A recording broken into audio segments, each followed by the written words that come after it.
Hello everyone, welcome to cherry experience. तो Jharkhand BEd का counselling का फाइनली डेट जारी हो चुका है और झारखंड बीएड की काउंसलिंग की डेट 5 दिसंबर से शुरू हो रही है पूरी काउंसलिंग। मैं आपको बता दूं दोस्तों, ये जो पूरी काउंसलिंग की प्रक्रिया है वो JCECEB नहीं करवा रही है। हाँ, आप ठीक सुन रहे हैं, इसका पूरा प्रक्रिया रांची यूनिवर्सिटी करवा रही है, यानी RU रांची यूनिवर्सिटी करवा रहे हैं। इसका ये मतलब हुआ कि आप किसी भी कॉलेज में क्यों ना एडमिशन लेना चाहते हैं, कोई भी यूनिवर्सिटी से आप क्यों ना बिलोंग कर रहे हैं, यानी BBU हो या BBMKU हो या कोल्हान यूनिवर्सिटी हो, नीलांबर पीताम्बर यूनिवर्सिटी हो या रांची यूनिवर्सिटी हो, इससे एफिलिएटेड जितने सारे कॉलेजेज होंगे, ठीक है, वो सब की काउंसलिंग सारे बीएड कॉलेजों का लिस्ट जा चुका है रांची यूनिवर्सिटी को कि मेरे पास इतनी सारी सीटें हैं, ठीक है। और ये सब सारे सीट की जो बुकिंग होगी, यानी काउंसलिंग का जो अलॉटमेंट, काउंसलिंग का जो प्रक्रिया होगा, वो सब रांची यूनिवर्सिटी कंडक्ट करवा रही है। दोस्तों, JCECB का जो काम है वो Jharkhand combined entrance competitive examination का, उसका सिर्फ ये था कि आप एंट्रेंस एग्जाम का फॉर्म निकालिए, उस फॉर्म को फिलअप करवाइए, फिलअप करवाने के बाद आप एग्ज़ाम लीजिए, ठीक है। एग्ज़ाम लेने के बाद आप रैंक दे दीजिए, CML रैंक, उसके बाद आप का हो गया काम। अब इसके बाद टोटल काम कौन करेगा? काउंसलिंग से रिलेटेड काम रांची यूनिवर्सिटी। अब रांची यूनिवर्सिटी आपका काउंसलिंग से रिलेटेड टोटल काम करेगा, ठीक है। तो आप भ्रम में ना रहें, आप बार बार JCECB की साइट पे जाके ना देखें कि वहाँ पे काउंसलिंग का प्रक्रिया कब शुरू होगा, कब शुरू होगा, ठीक है। वहाँ पर आपको कुछ नहीं मिलने वाला। तो चलिए इस पूरे पेपर को अच्छे से समझते हैं कि आखिर इसमें क्या बोला गया है और आपको काउंसलिंग के लिए क्या किन किन बातों का ध्यान रखना होगा और कब से कब तक काउंसलिंग शुरू है और किन रैंक को कब बुलाया गया है, ठीक है। इसमें हम पूरा डिस्कस करेंगे। तो चलिए इस वीडियो को शुरू करते हैं।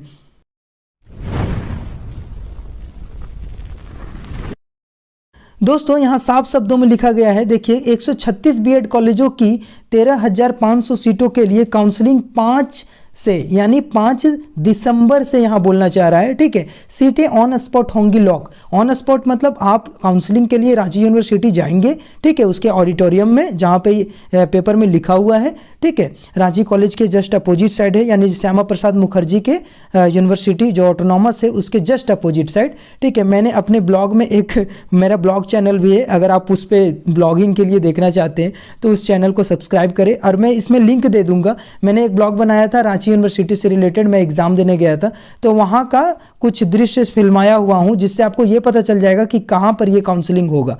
रांची यूनिवर्सिटी का वो बिल्डिंग दिखाया गया है, ठीक है। तो आप वहाँ पर जाके देख सकते हैं कि काउंसलिंग कहाँ से शुरू हो रहा है, मतलब कहाँ पर होगा। इसका लिंक नीचे के डिस्क्रिप्शन में है, ब्लॉग का लिंक।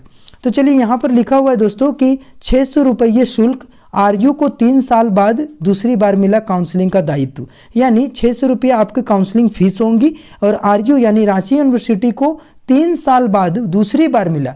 3 साल बाद कहने का क्या मतलब है? तो इसका ये मतलब है कि 2019 में मिला था रांची यूनिवर्सिटी को कि आप काउंसलिंग करवाइए, ठीक इसी तरह जिस तरह अभी हो रहा है, ठीक है। और JCECB ने सारा एग्जाम लेके रैंक देके और फिर रांची यूनिवर्सिटी काउंसलिंग करवाई थी। और इसके बाद 2020 में दोस्तों कोरोना काल के कारण JCECB ने ही ऑनलाइन काउंसलिंग कराया और 2021 में भी सेम इसी तरह 2021 में भी JCECB ने ऑनलाइन काउंसलिंग करवाया, ठीक है। सीट अलॉटमेंट हुआ सारे बच्चों का बीएड कॉलेजेस में, ठीक है। और 2022 अभी कोरोना खत्म हो गया है तो फिर से ये रांची यूनिवर्सिटी ये सीट अलॉटमेंट करवा रही है। तो आप जहाँ कहीं भी हो आपको आना ही पड़ेगा RU यानी रांची यूनिवर्सिटी। तो क्या क्या डॉक्यूमेंट लेके आएंगे, कैसे काउंसलिंग होगा, इसके आने वाले वीडियो में आपको बताया जाएगा कि डॉक्यूमेंट क्या क्या लगेंगे और किस रैंक को कितने समय तक बुलाया गया है, किस डेट को बुलाया गया है, ठीक है। अगर आप चैनल पर नए हैं तो लाइक सब्सक्राइब करना ना भूलें। अगर आपको ऐसा लगता है दोस्तों कि मैंने आपकी हेल्प की है, आपके लिए अच्छा से बताया है इस वीडियो में, ठीक है, तो लाइक सब्सक्राइब जरूर करें और आगे बढ़ें, जहाँ तक संभव हो शेयर भी करें। तो देखिए यहाँ पर लिखा हुआ है कि पहले दिन 500 और दूसरे दिन 1000 की काउंसलिंग, यानी जो काउंसलिंग होगी दोस्तों वो पहले दिन यानी 5 दिसंबर को CML रैंक 1 से लेकर 500 रैंक तक काउंसलिंग होगी, ठीक है।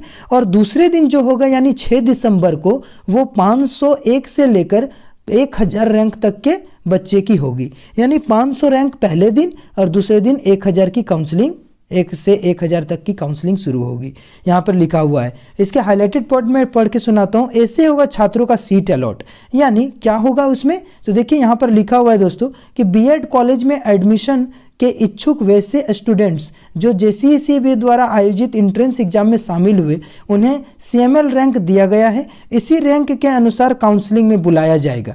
ठीक है, मौके पर ही छात्र अपनी इच्छा से कॉलेज का चयन और सीट लॉक करेंगे, इसी के साथ सीट अलॉट हो जाएगा। यानी जो भी आप कॉलेज लेना चाहते हैं, आप इस तरह से बने हुए होंगे स्टेप बाय स्टेप। यहाँ बाहर में आप खड़े रहेंगे, उसके जस्ट आगे एक स्क्रीन बड़ा सा लगा होगा जिसमें आपको सीट दिखाया जाएगा, किसमें कौन सा सीट है, यानी किस कॉलेज में कितना सीट है, किस कैटेगरी में सीट है, तो आप समझ जाएंगे कि हमको कहाँ पर लेना है। ठीक, आपका जब सीएमएल रैंक आपको माइक से पुकारा जाएगा, ठीक है, और उस माइक से पुकारने के बाद आप अंदर के हॉल में जाके बैठेंगे। यहाँ पर कम से कम 10-10 स्टूडेंट एक बार में, जो कि यहाँ पर लिखा हुआ है, देखिए एक साथ 10 अभ्यर्थियों की काउंसलिंग यहाँ पर लिखा हुआ है, देखिए। ठीक है, तो 10-10 स्टूडेंट एक बार में हॉल में बैठेंगे, और हॉल में बैठने के बाद ठीक अगला वाले जो पहले रैंक वाले होंगे वो 10 स्टूडेंट को यहाँ पर कंप्यूटर लगा होगा, और यहाँ पर कंप्यूटर में आप यहाँ पर जाएंगे और बोलेंगे कि हाँ मेरा, अगर आपको गवर्नमेंट टीचर ट्रेनिंग रांची में चाहिए, गवर्नमेंट टीचर ट्रेनिंग देवघर में चाहिए, तो सारे गवर्नमेंट कॉलेज आप बोलेंगे। अगर उसमें सीट रहेगा तो आप सीट वहाँ पर ले लेंगे, अपनी कैटेगरी से लेना चाहते हैं या जनरल से लेना चाहते हैं वो आप पे डिपेंड करता है। ठीक है, तो ले लेंगे। अगर नहीं रहा तो फिर प्राइवेट कॉलेज आप अपने मन में ही 4-5 प्राइवेट कॉलेज ऐसे सोच ले, क्योंकि वहाँ टाइम बहुत कम मिलता है दोस्तों। तो आप पहले ही अपने हाथ में लिख ले या एक शीट पे लिख ले कि अगर वो 4 गो सरकारी कॉलेज में अगर मुझे नहीं मिला तो फिर मैं इन सारे प्राइवेट कॉलेज को प्रीफर करूंगा और वहाँ पे काउंसलिंग में मैं बोलूँगा, क्योंकि वहाँ टाइम ज़्यादा नहीं मिलता है। इसलिए आप पहले से ही 5 ऐसे प्राइवेट कॉलेज बोले जहाँ पर आपको एडमिशन लेने के लिए आप प्रीफर कर रहे हैं, ठीक है, आपके लिए सुविधा हो। तो पहले से ही आप जान ले, ये नहीं कि हाँ सीट नहीं बचा है तो फिर आप घूम के चले आए, फिर आपका 600 रुपया गया पानी में, आपका काउंसलिंग फीस। ठीक है, तो पहले से ही ये चीज़ आप जान ले, समझ ले, और उसके बाद काउंसलिंग में जाए। इसके आने वाले वीडियो में मैं आपको अपडेट करता रहूँगा कि आपको किन किन बातों का ध्यान रखना है, कैसे कौन सा डॉक्यूमेंट लेके जाना है, क्या क्या डॉक्यूमेंट लगेंगे उस काउंसलिंग में जाने के लिए। अगर आप चैनल पे नए हैं तो लाइक सब्सक्राइब जरूर करें और जहाँ तक संभव हो शेयर करें। तो देखिए दोस्तों, यहाँ पर लिखा हुआ है कि हाई लेवल कमेटी जो है वो मॉनिटरिंग करेंगी काउंसलिंग की, तो किसी भी तरह का काउंसलिंग में कोई दिक्कत नहीं होगा। मोराबादी स्टेडियम रांची में आर्यभट्ट ऑडिटोरियम में ये काउंसलिंग होगा। मैं आपको बता दूं, यहाँ पर लिखा हुआ है, देखिए कि आपको हो सके थोड़ा धुंधला दिख रहा होगा, बट यहाँ पर देखिए लिखा हुआ है कि 18 दिसंबर तक चलेंगी। ये जो काउंसलिंग 5 दिसंबर से शुरू हो रही है, ठीक है, और वो कहाँ तक चलेगी, 18 दिसंबर तक। और 13,500 एडमिशन सीटें हैं, ठीक है, इसमें एडमिशन सीटें हैं। बीएड कॉलेजेस ने कुल 13,500 सीटें हैं। पूरे झारखंड के बीएड कॉलेज की बात कर रहे हैं, चाहे वो गवर्नमेंट हो या प्राइवेट हो, सब मिला के, ठीक है। और ये कहाँ पर होगा, आर्यभट्ट ऑडिटोरियम में होगी। आर्यभट्ट ऑडिटोरियम कहाँ है, तो आप अगर रांची यूनिवर्सिटी में आप गए हैं और नहीं भी गए हैं तो कोई दिक्कत नहीं है। रांची यूनिवर्सिटी में जाने के बाद आपको रांची कॉलेज देखने को मिलेगा वहीं पर, ठीक है। रांची कॉलेज के just opposite side, Ranchi college जो है वो रांची यूनिवर्सिटी नहीं है, रांची कॉलेज है डॉक्टर श्यामा प्रसाद मुखर्जी यूनिवर्सिटी, उसके जस्ट अपोजिट साइड आपको देखने को मिलेगा आर्यभट्ट ऑडिटोरियम। वहाँ पर आपकी काउंसलिंग शुरू होगी, ठीक है, वहाँ पर आप जाके अपना काउंसलिंग करवा सकते हैं। आगे आने वाले वीडियो में मैं आपको अपडेट देता रहूँगा कि किस तरह के कौन से डॉक्यूमेंट लगेंगे, कब आपको क्या करना है, ठीक है। अगर आप नए हैं तो चैनल को लाइक सब्सक्राइब करें। और हाँ, फिर से मैं बता दूं कि आपकी काउंसलिंग की डेट आ चुकी है, तो आप अलर्ट हो जाए और हाँ पेपर ऊपर पढ़ते रहें, नहीं तो चैनल पे बने रहिए, ठीक है। आज के लिए इतना ही, फिर मिलते हैं नेक्स्ट वीडियो में। Bye bye, take care.